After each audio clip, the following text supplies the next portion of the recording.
Cumprimento a todos os meus irmãos com a paz de Jesus. Um feliz sábado para todos vocês. Sejam bem-vindos a esta live do dia 29 de julho. Antes de começar, vamos orar. Pai querido que estás nos céus, na Tua presença estamos para Te louvar, para Te adorar e suplicar, em nome de Jesus, que o Senhor derrame o Espírito Santo sobre mim e os meus irmãos. Que ao abrirmos a Tua palavra, o Espírito Santo derrame sobre nós luz celestial, para entendermos a mensagem que o Senhor tem para nós. Muda o nosso coração, dá-nos a mente de Jesus, dá-nos o caráter santo de Jesus, pois é em nome de Jesus que suplicamos. Amém, Senhor. Meu querido irmão, minha querida irmã, nesta manhã de sábado, vamos estudar com você sobre a veste nupcial para as bodas do Cordeiro. As vestes nupciais para as bodas do Cordeiro. Abra sua Bíblia, convido você para que leia comigo Mateus capítulo 22 e os versos 1 até o verso 14. Mateus 22, 1 a 14. Então Jesus, tomando a palavra, tornou a falar-lhes em parábolas, dizendo: O reino dos céus é semelhante a um certo rei que celebrou as bodas do seu filho e enviou os seus servos a chamar os convidados para as bodas, e estes não quiseram vir. Depois enviou outros servos, dizendo: Dizei aos convidados: Eis que tenho o meu jantar preparado, os meus bois e cevados já mortos, e tudo já está pronto. Vinde às bodas. Porém eles, não fazendo caso, foram um para o seu campo, outro para o seu tráfico. E os outros, apoderando-se dos servos, os ultrajaram e mataram. E o rei, tendo notícia disto, encolerizou-se e, enviando os seus exércitos, destruiu aqueles homicidas e incendiou a sua cidade. Então diz aos servos: As bodas, na verdade, estão preparadas, mas os convidados não eram dignos. E depois as saídas dos caminhos, e convidai para as bodas a todos os que encontrardes.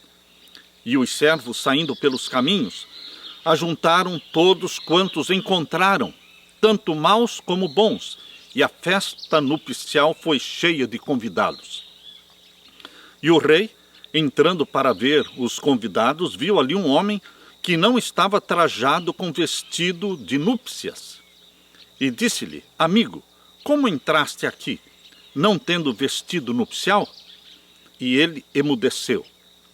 Disse então o rei aos seus servos: Amarrai-o de pés e mãos, levai-o e lançai-o nas trevas exteriores. Ali haverá pranto e ranger de dentes, porque muitos são chamados, mas poucos escolhidos. Meu querido irmão, aqui está uma parábola contada por Jesus Cristo, e que Ele quer nos ensinar através desta parábola. Pelas bodas, aqui está representado a união da humanidade com a divindade. Jesus quer vestir os convidados com a sua vestimenta celestial, uma vestimenta do seu caráter. A veste nupcial simboliza o caráter que precisa possuir todo aquele que há de ser considerado hóspede digno para as bodas que o pai preparou para o filho. O convite para o banquete foi primeiramente transmitido pelos discípulos de Jesus. O nosso Senhor enviou os primeiros 12 discípulos, depois enviou 70 discípulos, proclamando que era chegado o reino de Deus, convidando homens a se arrependerem e aceitarem a Jesus, aceitarem o Evangelho. Porém, queridos, o convite não foi atendido. Os convidados para irem à festa não compareceram. Cada um deu suas desculpas esfarrapadas para não comparecer nas bodas. Mas o fato é que os primeiros convidados, todos rejeitaram o convite. E mais tarde, os servos foram enviados com uma outra mensagem Isto está no capítulo 22 e o verso 4. Depois enviou outros servos, dizendo: dizei aos convidados, eis que tenho o meu jantar preparado, os meus bois cevados já mortos, e tudo está pronto. Vinde às bodas.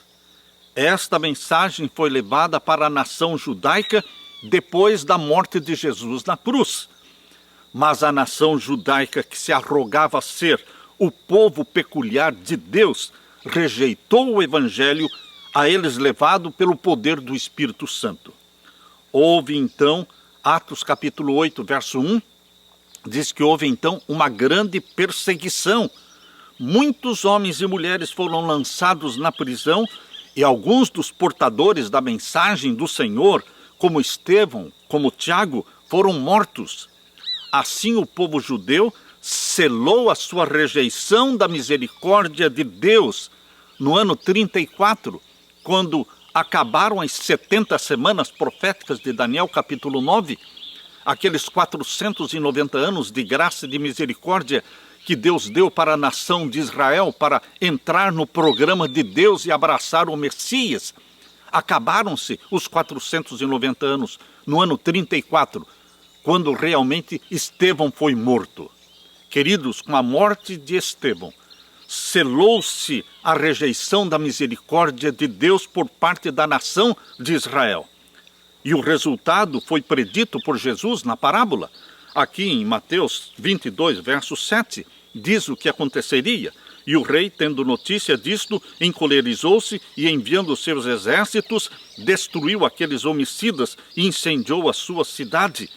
Queridos, o juízo pronunciado por Jesus atingiu os judeus na destruição de Jerusalém e na dispersão do povo no ano 70. No ano 70 depois de Cristo, quando Jerusalém foi cercada pelo exército romano, Jerusalém foi destruída e cerca de 1 milhão de judeus foram mortos na destruição de Jerusalém. O terceiro convite enviado por Deus para os convidados representa a pregação do Evangelho agora não mais para a nação de Israel, mas a pregação do Evangelho para os gentios. Por isso diz aqui no capítulo 22 de Mateus, versos 8 e 9. Então diz aos servos: as bodas, na verdade, estão preparadas, mas os convidados não eram dignos. O povo de Israel não era digno, rejeitou o Messias. E o verso 9: e depois as saídas dos caminhos, e convidai para as bodas a todos os que encontrardes. Vão e convidem a todos. Este é o convite da salvação, do Evangelho do nosso Senhor Jesus Cristo, dirigido a todos os gentios. Queridos, agora, após o ano 34 depois de Cristo, o Evangelho foi pregado para os gentios. Os servos foram pelos caminhos e ajuntaram bons e maus, diz o capítulo 22, verso 10. E os servos, saindo pelos caminhos, ajuntaram todos quantos encontraram, tanto maus como bons, e a festa nupcial foi cheia de convidados. Quando o rei entrou para ver os convidados, foi revelado o verdadeiro caráter de todos. A cada um foi provido pelo próprio dono da festa, por Deus, representado pelo anfitrião. Aqui está Deus, e Deus proveu um vestido para as bodas. As pessoas não poderiam entrar do jeito que queriam. Deus estabeleceu que todos tinham que se vestir com a vestimenta nupcial. Essa veste era uma dádiva do rei. Usando-a, os convidados demonstravam respeito ao doador da festa. Um homem, porém, estava com seus trajes comuns. Um homem que estava presente na festa recusara fazer a preparação exigida pelo rei. A veste provida para ele, com um grande custo, foi desdenhada, foi desprezada. Deste modo, insultou ao seu senhor. E a pergunta do rei foi esta, que está em Mateus 22, verso 12. E disse-lhe: amigo, como entraste aqui, não tendo vestido nupcial? E ele emudeceu, não pôde responder nada. E então o verso 13: Disse então o rei aos servos: amarrai-o de mãos e pés, levai-o, lançai-o nas trevas exteriores, ali haverá pranto e ranger de dentes. Queridos, o exame dos convidados pelo rei representa uma cena de julgamento. Os convidados à ceia do Evangelho são os que professam servir a Deus, cujos nomes estão escritos no livro da vida do Cordeiro. Nem todos, porém, que professam ser cristãos são discípulos verdadeiros. Antes que seja dada a recompensa final, na segunda vinda de Jesus, os verdadeiros discípulos precisam ser revelados. Eles precisam ser julgados. Esta decisão deve ser feita antes da segunda vinda de Jesus nas nuvens do céu. Porque quando ele vier, o galardão estará com ele, conforme diz Apocalipse 22:12, o galardão para ser dado a cada um segundo as suas obras. Enquanto os homens estão ainda sobre a terra, é que a obra do juízo investigativo, do juízo celestial pré-advento, se efetua lá no santuário celestial. Este juízo celestial de investigação começou em 1844, no final dos 2.300 anos de Daniel 8:14. Começou em 1844 o juízo celestial. Começou pelos mortos e vai passar para os vivos quando o decreto dominical for aprovado. Meu querido irmão, a vida de todos é passada em revista diante de Deus. Todos são examinados de conformidade com os relatórios nos livros do céu, e o destino de cada um é fixado para sempre de acordo com seus atos.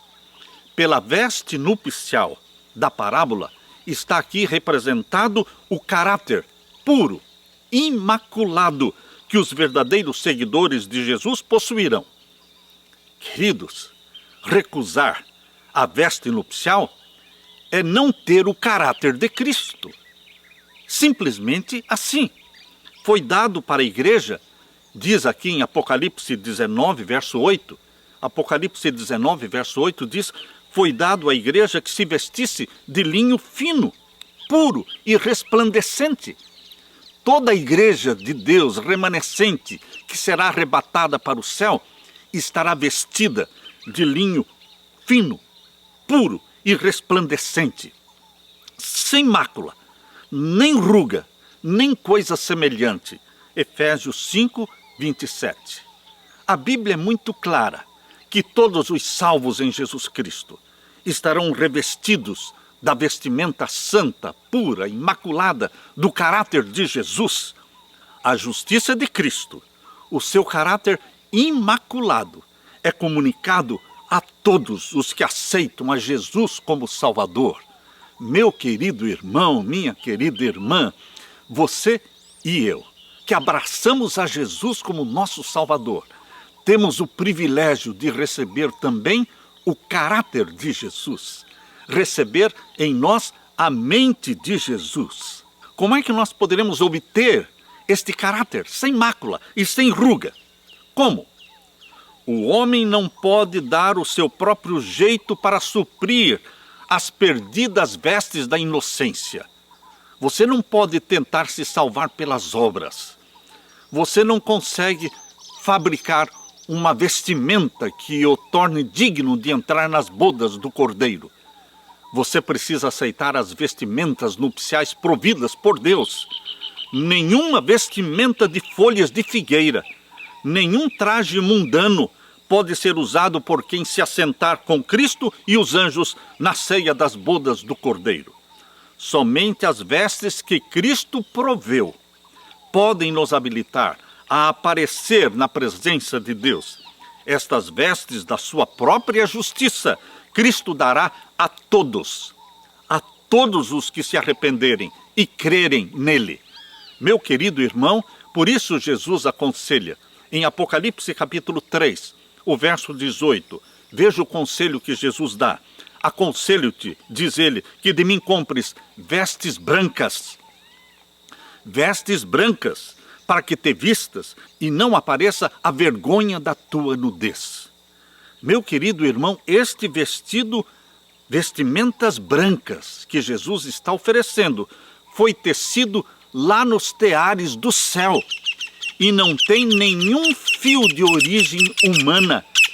Em sua humanidade, Cristo formou um caráter perfeito e Ele nos oferece este caráter gratuitamente. Caráter que nos é dado pela comunhão com Jesus. Mas esse caráter de Jesus não nos pode ser dado instantaneamente. Instantaneamente, de uma só vez, o perdão pode ser dado. O perdão é instantâneo. Quando você se ajoelha e confessa os seus pecados, instantaneamente você é perdoado. Você se levanta da oração perdoado, justificado e salvo em Jesus Cristo. Mas ainda não lhe foi comunicado o caráter de Jesus, a mente de Jesus. Isto exige um processo longo. A comunicação do caráter de Jesus, a implantação da mente de Jesus em você e em mim, exige um processo longo que se chama santificação, que ocorre através da comunhão diária com o nosso Jesus. É exatamente nesse ponto que a grande maioria dos cristãos se engana, porque eles pensam que quando aceitaram a Jesus como Salvador e foram batizados, também receberam o caráter de Jesus, a mente de Jesus. Mas isso não acontece instantaneamente, meu querido irmão. A justiça imputada é instantânea. A justiça imputada se chama justificação, perdão, isso é instantâneo. Mas a justiça comunicada, que se chama santificação, ela não é instantânea, mas ocorre pela comunhão diária ao longo da nossa vida. Por isso a santificação é obra de toda a sua vida. Quando negligenciamos a comunhão diária, o processo da santificação não acontece. E o cristão, já batizado, já membro da igreja, continua com a mesma mente pecaminosa, com o mesmo caráter pecaminoso. Nada mudou para ele. A velha natureza pecaminosa continua dominando a sua vida. Se a justiça comunicada, através da santificação, da comunhão diária, não acontecer, nós vamos continuar com a nossa própria justiça, que a Bíblia chama de trapos de imundícia. Queridos, Isaías capítulo 64, verso 6, diz: todas as nossas justiças são como trapo da imundícia. Isto não pode abrir as portas do céu para você. A única possibilidade da porta do céu se abrir para você é você estar vestido com a justiça de Cristo. É a veste nupcial. Jesus foi obediente. Jesus foi obediente a todos os reclamos da lei. De si mesmo, Jesus falou assim em Salmos 40 e o verso 8: deleito-me em fazer a tua vontade, ó Deus meu. A tua lei, sim, a tua lei está dentro do meu coração. Quando Jesus esteve na terra, ele disse para os discípulos em João capítulo 15, verso 10: tenho guardado os mandamentos do meu Pai.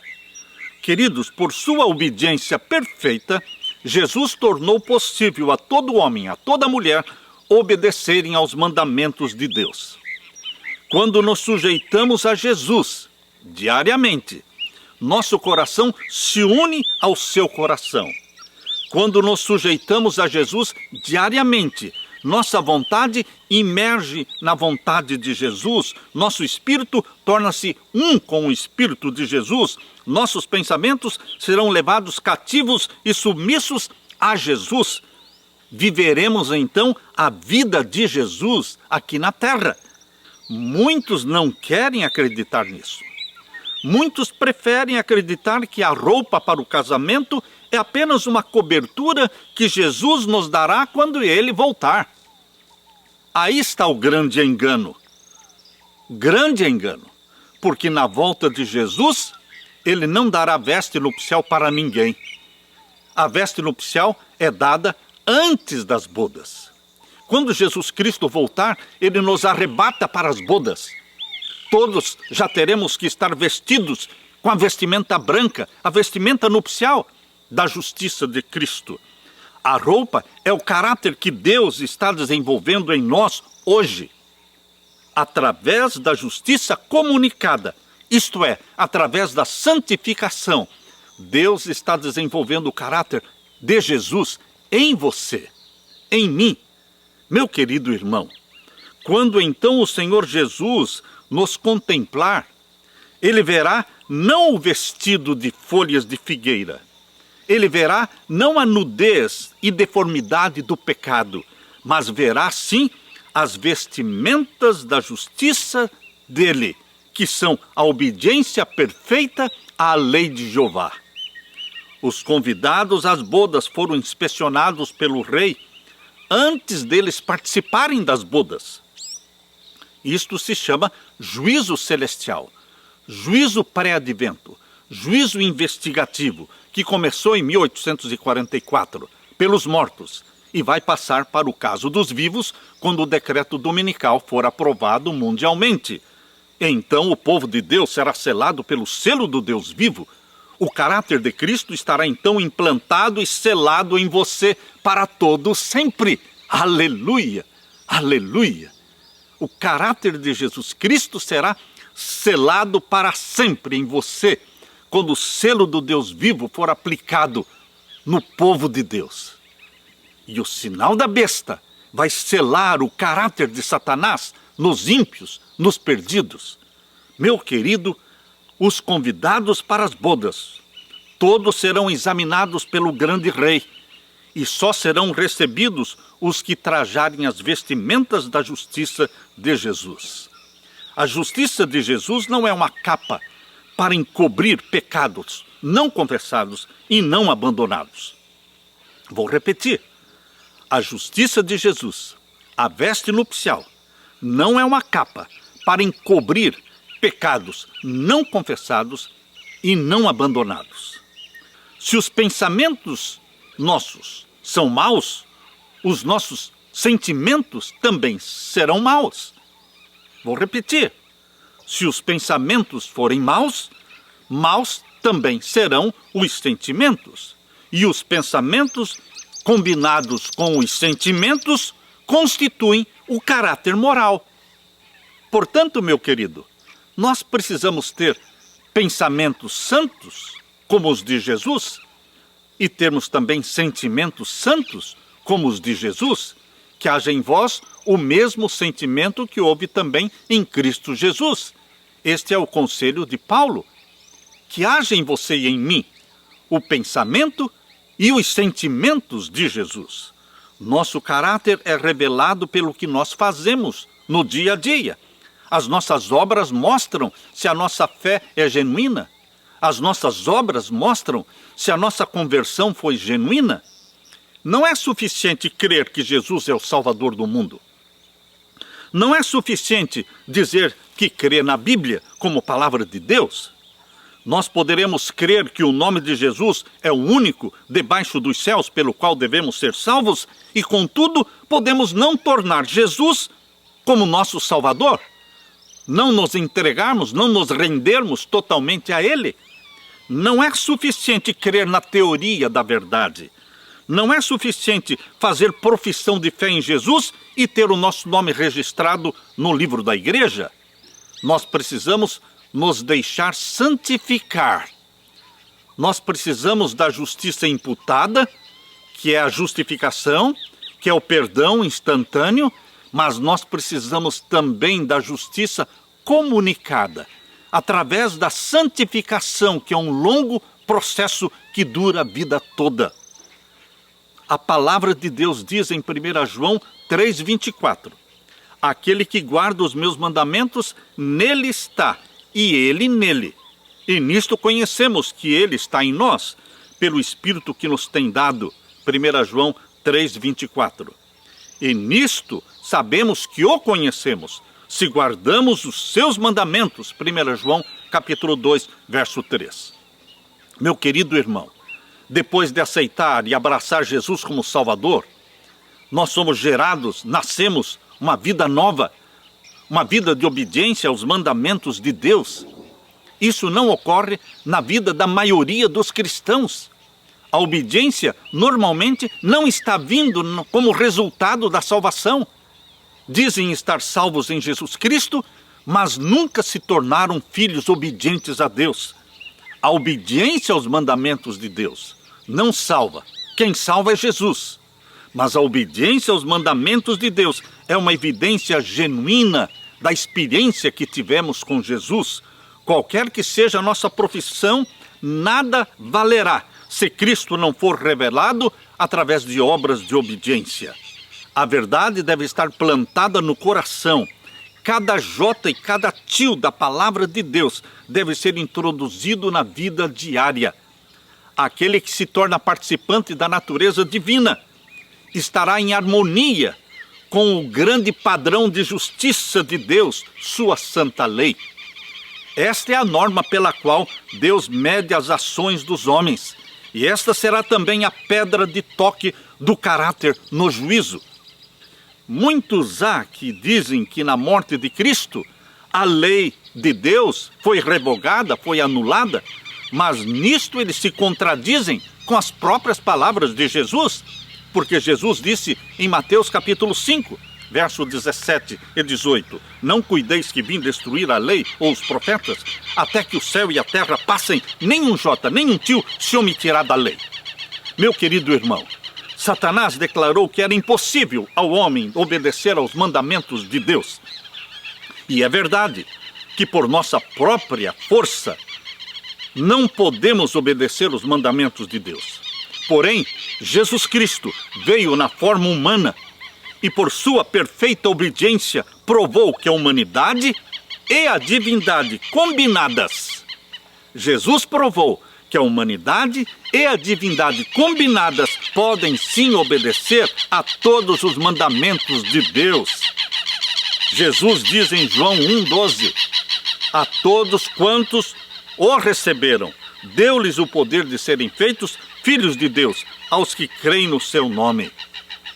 Quando você abraça Jesus, você se torna filho e filha de Deus. Este poder não está no instrumento humano.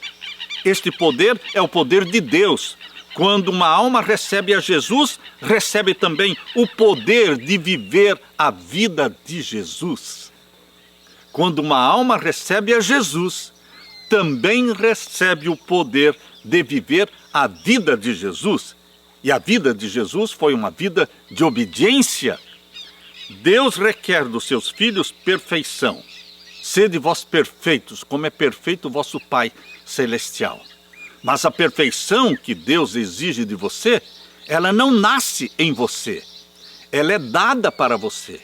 Ela é comunicada para você através da comunhão diária. Esta é a justiça comunicada através do processo da santificação. Perfeição moral é requerida de todos, mas esta perfeição é Jesus que nos comunica. Nunca deveremos abaixar a norma da justiça com o fim de acomodar-se à prática do mal ou de tendências herdadas ou cultivadas para o mal.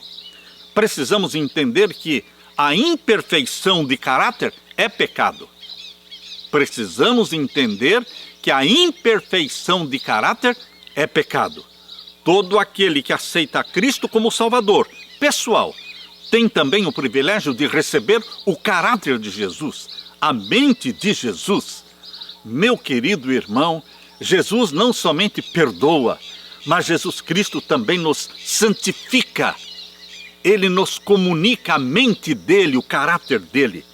Deus não aceitará coisa alguma a não ser pureza e santidade. Uma mancha, uma ruga, um defeito de caráter pode nos excluir do céu para sempre, de todas as alegrias e glórias celestiais.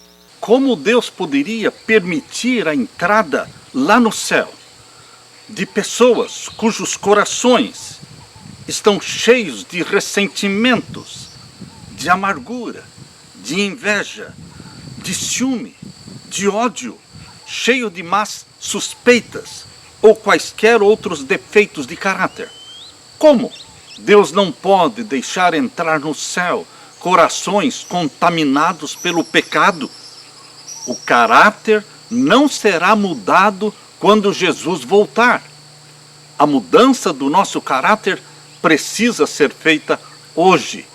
É neste período em que nós estamos vivendo, antes do fechamento da porta da graça, o tempo de mudança, o tempo de formação do caráter é agora.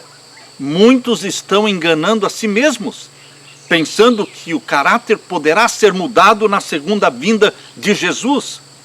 Mas não haverá conversão do coração na volta de Jesus. Temos que nos arrepender dos nossos defeitos de caráter aqui e agora. E pela graça de Jesus, precisamos vencer os nossos pecados, nossos defeitos, enquanto dura a graça, enquanto a porta da graça está aberta. O homem que foi àquela ceia das bodas, sem as vestes nupciais, representa a condição de muitos cristãos hoje em dia. Professam ser cristãos e reclamam as bênçãos e os privilégios do Evangelho, contudo, não sentem a necessidade da transformação do caráter. Nunca sentiram verdadeiro arrependimento pelos seus pecados. Não reconhecem a necessidade de Jesus, nem exercem fé em Jesus.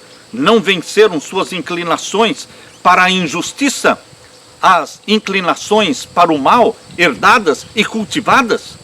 Contudo, pensam ser bastante bons em si mesmos e confiam em seus próprios méritos, em vez de confiar nos méritos de Jesus. Como ouvintes da palavra, vão ao banquete, mas não tomaram e não vestiram a veste nupcial do caráter de Jesus. Muitos que se chamam cristãos são meros moralistas humanos. A obra do Espírito Santo lhes é estranha. Não são praticantes da palavra.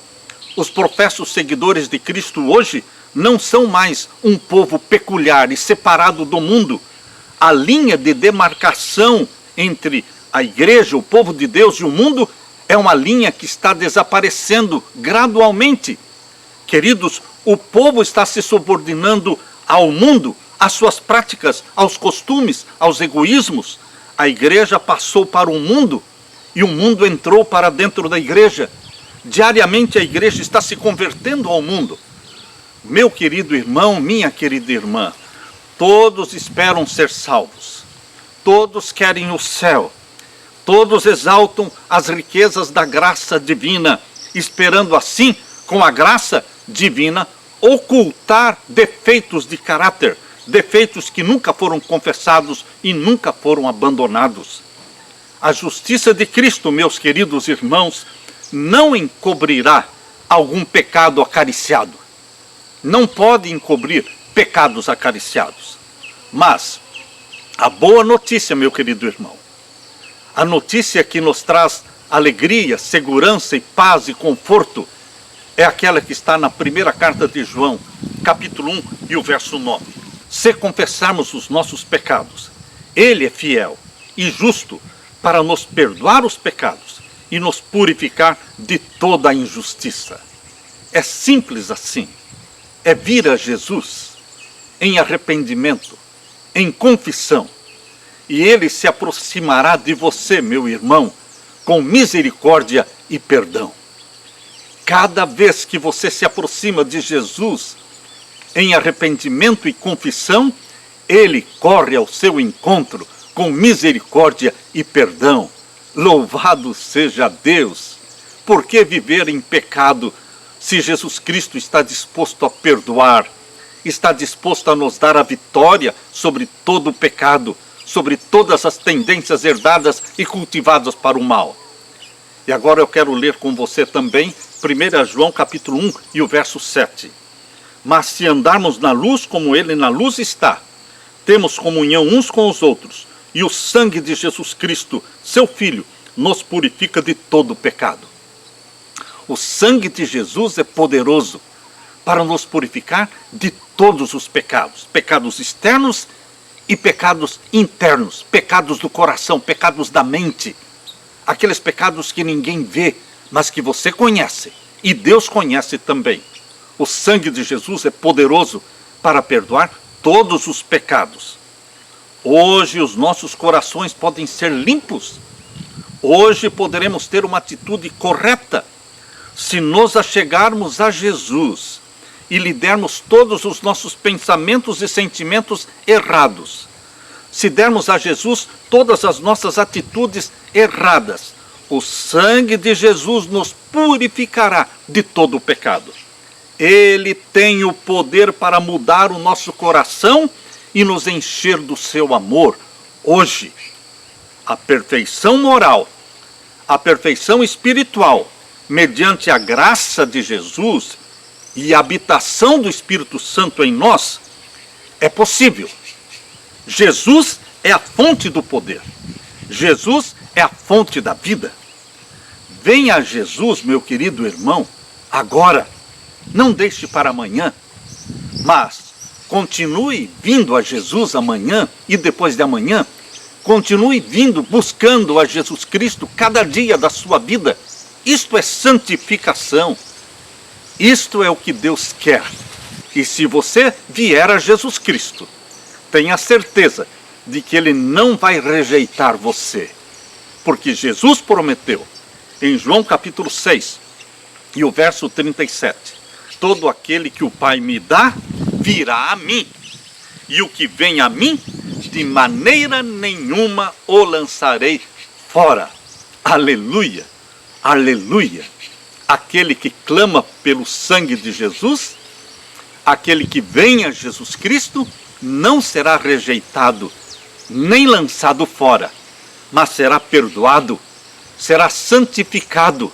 Meu querido irmão, minha querida irmã, a mensagem de Deus para você hoje não é de desânimo, mas é de alegria, é de conforto. E o convite de Jesus continua sendo feito. Vinde a mim, vós cansados e oprimidos, venham a mim e encontrarão descanso para a alma. Aprendam de mim que sou manso e humilde de coração, disse Jesus, porque o meu fardo é leve e o meu jugo é suave. Jesus Cristo quer encher o seu coração de paz. Jesus Cristo quer dar para você a mente, o caráter dele, a santidade dele. Você deseja receber? Venha a Jesus e continue vindo a Jesus cada dia da sua vida. Deixe-me orar com você.